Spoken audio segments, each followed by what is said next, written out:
Bienvenidos a este video, donde exploraremos los derechos humanos en la época colonial, utilizando la metáfora de un iceberg. Veremos lo más conocido en la superficie y nos adentraremos en lo menos conocido y más profundo.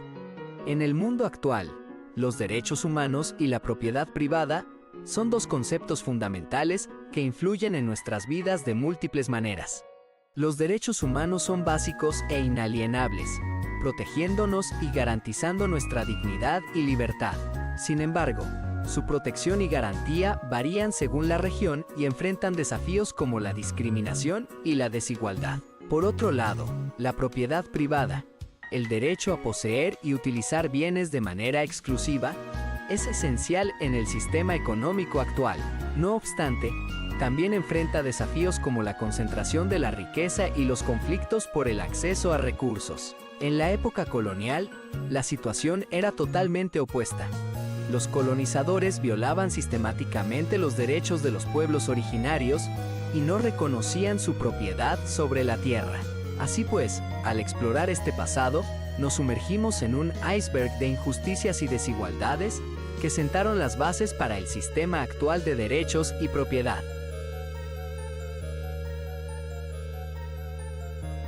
Los tributos indígenas fueron un sistema de imposición fiscal impuesto por los colonizadores españoles a los pueblos indígenas de América durante la época de la conquista y colonización. Estos tributos tenían el propósito de extraer recursos económicos y materiales de las comunidades indígenas para financiar las actividades coloniales y enriquecer a la corona española.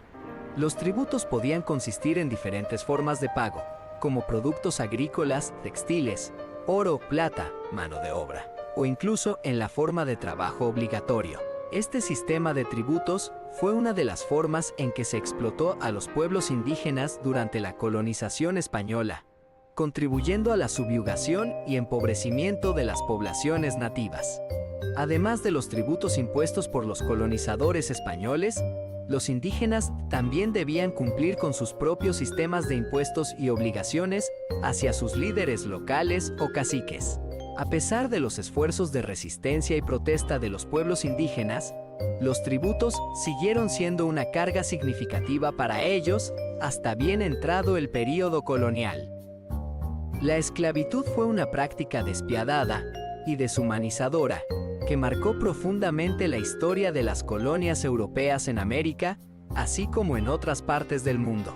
Desde los primeros días de la colonización, los europeos utilizaron la esclavitud como un medio de obtener mano de obra barata y abundante, para trabajar en plantaciones, minas y otros sectores económicos. En el contexto de las colonias europeas en América, la esclavitud tomó principalmente la forma de esclavitud africana, donde millones de africanos fueron capturados, transportados a través del Atlántico en condiciones inhumanas y vendidos como propiedad a colonos europeos. El derecho a la tierra para los colonizadores fue una política fundamental durante la época de la conquista y colonización de América por parte de los europeos, particularmente los españoles. Este derecho se basaba en la doctrina del derecho de conquista, que sostenía que los colonizadores tenían el derecho legal y moral de reclamar y apropiarse de las tierras ocupadas por los pueblos indígenas. Los colonizadores españoles justificaban su reclamo de tierras en América en base a la autoridad papal conferida por las bulas papales y los tratados de división territorial. El derecho a la explotación de recursos naturales, como el oro, la plata y otros minerales, fue una de las prerrogativas fundamentales, otorgadas a los colonizadores durante la época de la conquista y colonización de América. Esta práctica se basaba en la idea de que los recursos naturales de las tierras recién descubiertas eran propiedad de los monarcas europeos y, por lo tanto, estaban disponibles para ser explotados, en beneficio de la corona y de los colonizadores.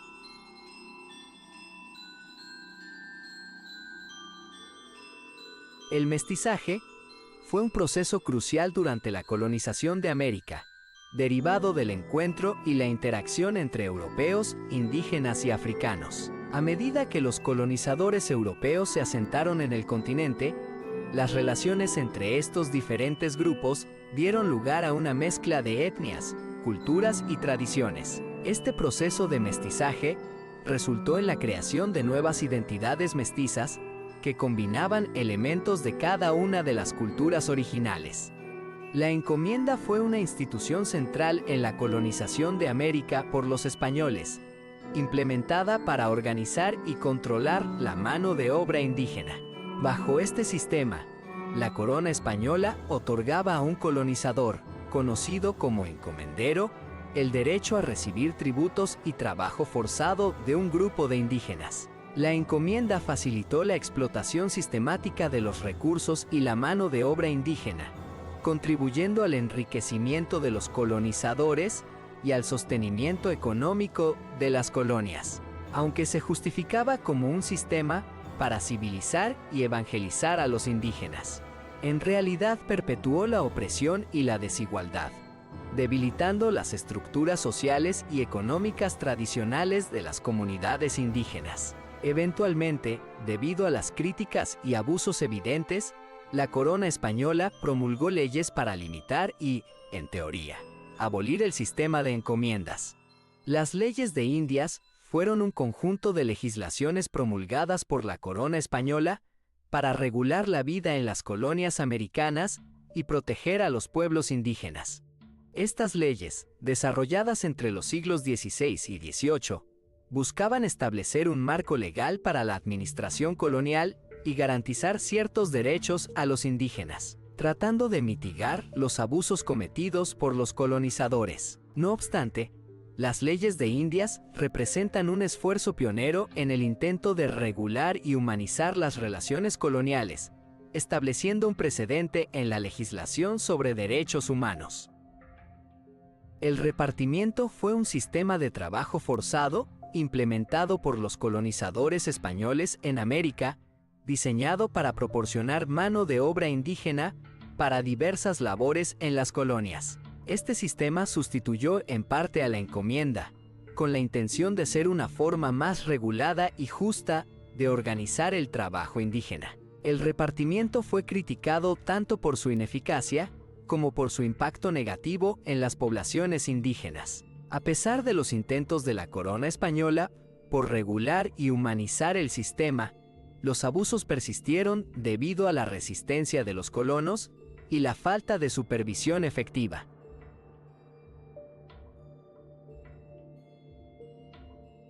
El fuero eclesiástico fue un privilegio legal otorgado a la Iglesia y al clero durante la época colonial en América, bajo el cual los miembros del clero estaban sujetos a la jurisdicción de los tribunales eclesiásticos en lugar de los tribunales civiles. Este sistema legal especial permitía que los asuntos que involucraban a eclesiásticos, tanto civiles como criminales, fueran juzgados por autoridades eclesiásticas. El fuero eclesiástico se basaba en la idea de que la Iglesia tenía su propio conjunto de leyes y normas, conocidas como el derecho canónico, que regulaban la conducta y las responsabilidades de los clérigos. Este fuero abarcaba no solo los delitos y faltas cometidos por los miembros del clero, sino también ciertos aspectos de la vida civil, como matrimonios, testamentos y cuestiones de moralidad pública. Los derechos limitados de los indígenas cristianizados en las colonias españolas reflejaban una política de integración parcial y control social que los colonizadores aplicaron sobre las poblaciones indígenas. A pesar de ser convertidos al cristianismo y, en teoría, ser considerados súbditos de la corona española, los indígenas cristianizados enfrentaban numerosas restricciones y discriminaciones que limitaban sus derechos y oportunidades.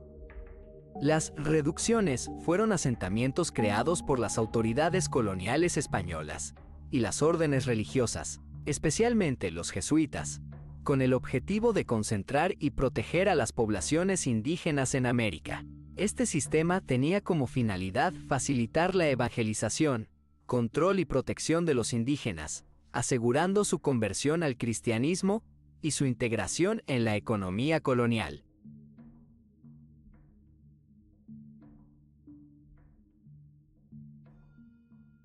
Las leyes nuevas de 1542 también conocidas como las leyes y ordenanzas nuevamente hechas por Su Majestad para la gobernación de las Indias y buen tratamiento y conservación de los indios. Fueron un conjunto de decretos promulgados por el rey Carlos I de España, también conocido como Carlos V del Sacro Imperio Romano Germánico, con el objetivo de reformar el sistema colonial y proteger a los pueblos indígenas de los abusos y la explotación a los que estaban sometidos.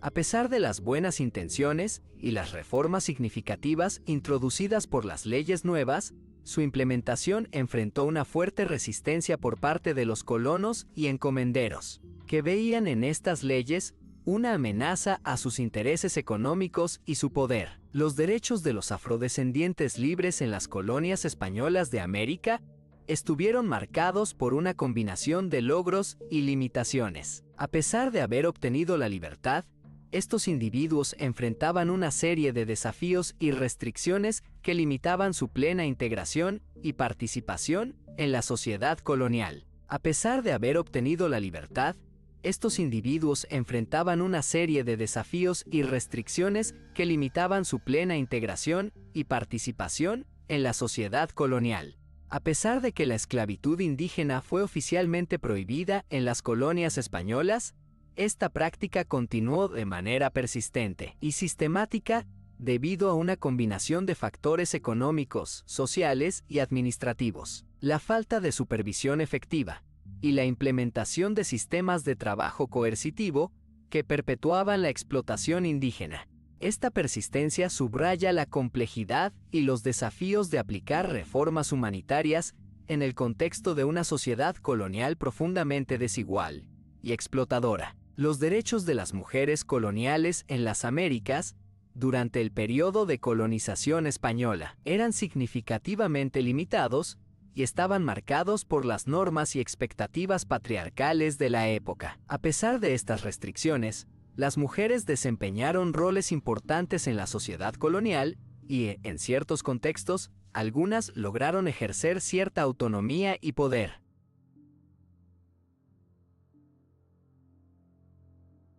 Las ordenanzas de Burgos de 1512 fueron un conjunto de leyes promulgadas por la corona española bajo el reinado de Fernando el Católico, con el objetivo de regular el tratamiento de los indígenas en las colonias de América. Estas leyes fueron las primeras regulaciones oficiales que intentaron abordar la situación de los pueblos indígenas y establecer normas para su protección y su integración en la sociedad colonial. Las ordenanzas de Burgos surgieron en respuesta a las crecientes denuncias de abusos y explotación de los indígenas por parte de los colonizadores. La necesidad de regular la relación entre los colonos y los indígenas se hizo evidente para la corona, que buscaba evitar la completa destrucción de las poblaciones nativas y mantener el orden en sus nuevos territorios.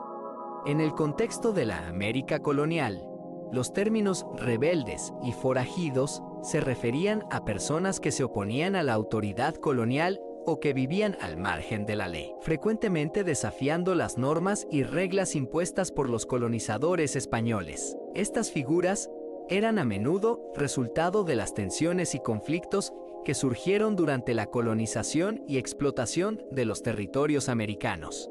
El trato legal de los indios rebeldes en la América colonial fue principalmente represivo, con castigos severos y medidas de control para desarticular la resistencia y evitar futuras rebeliones. Sin embargo, también hubo esfuerzos de integración y pacificación, utilizando reducciones y acuerdos negociados para mantener la estabilidad colonial.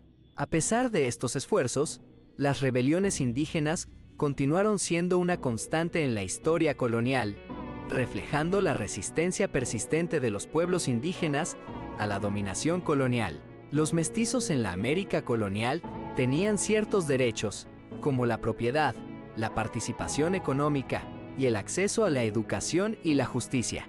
Sin embargo, enfrentaban discriminación y barreras significativas que limitaban su plena integración y movilidad social. A pesar de estas limitaciones, algunos mestizos lograron superar los desafíos y alcanzar posiciones de influencia y éxito, contribuyendo de manera importante a la sociedad colonial y a los movimientos de independencia posteriores. Y con esto llegamos al final de nuestro viaje a través del iceberg.